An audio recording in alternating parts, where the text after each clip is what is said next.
land use cases. So I guess that'll take us to what, page 1? Yes.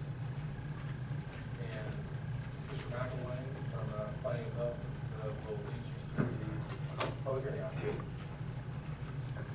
Good evening, Mayor, Council, Mr. City Manager. We have before you a total of 6 public hearing items, and I'll, with your indulgence, start with PH1. This is a replat case involving property that is located right along the east right-of-way of Winfield Drive, just south of Watercress Road. The property owner is simply wanting to subdivide their property into 2 pieces and sell 1 piece off.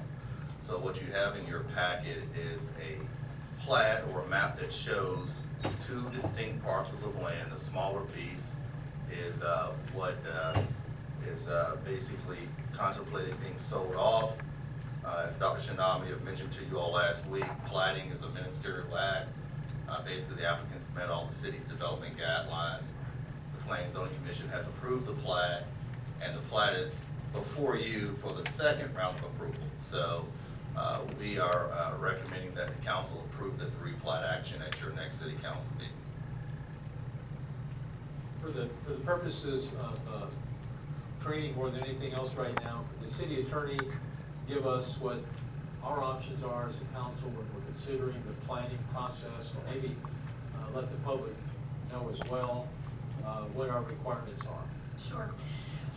What the council does is adopt its subdivision part of its ordinances.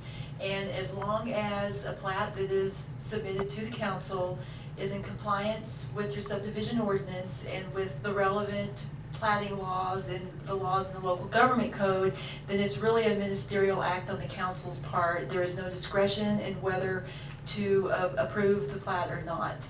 You have to be able to point to a specific law or rule that is not being followed in the plat in order to deny the plat. And if there is no such rule that that the plat is not in compliance with, then you are required by law to approve the plat. So if we didn't, if a council member didn't like the plat for whatever reason, but it met all the subdivision requirements, they would be compelled, if they wanted to follow the law, the council member would have to vote in favor of the platting item before us. That is correct. And if we don't like the rules, then we can change the rules in the subdivision ordinance. That's correct. But we have a subdivision ordinance that tells everyone what the rules are, and then if they plat it that way, then we have to approve it, even if we don't like it. That's right. But we can change the rules so that we like it better, if the majority of the council wants to do that, right? Most of the rules, yes, you would have the ability to do that. Anybody have any questions on our role with regard to planning? Who Mr. does Cigar. the subdivision? Is it planning and zoning, or is it the developers, or who does?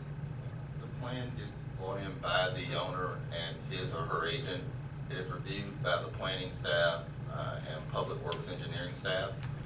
And then that review then gets formalized into comments, and then a memorandum is generated and presented to the Planning and Zoning Commission, where they will go through and review the plat, and then it comes forward to you all for the same review to approve the plat. When's the last time the subdivision ordinance has been looked at by the council? We have made recent adjustments, but that was last year sometimes, to incorporate additional language as it relates to drainage. The staff is interested in looking at a wholesale revisiting of the subdivision regulations to make sure that we stay as up to date as possible with best practices that we see in land development. Do you know of any general problems with the subdivision ordinance that needs to be reviewed by the council at any time in the future? We're interested in looking at our maintenance bond period as it relates to roads and other infrastructure that gets placed in the subdivision. We certainly would like to incorporate new language as it relates to roadway classifications. We'd like to look at how the city goes about conducting its business as it relates to city-owned agreements for the oversizing of infrastructure in subdivisions.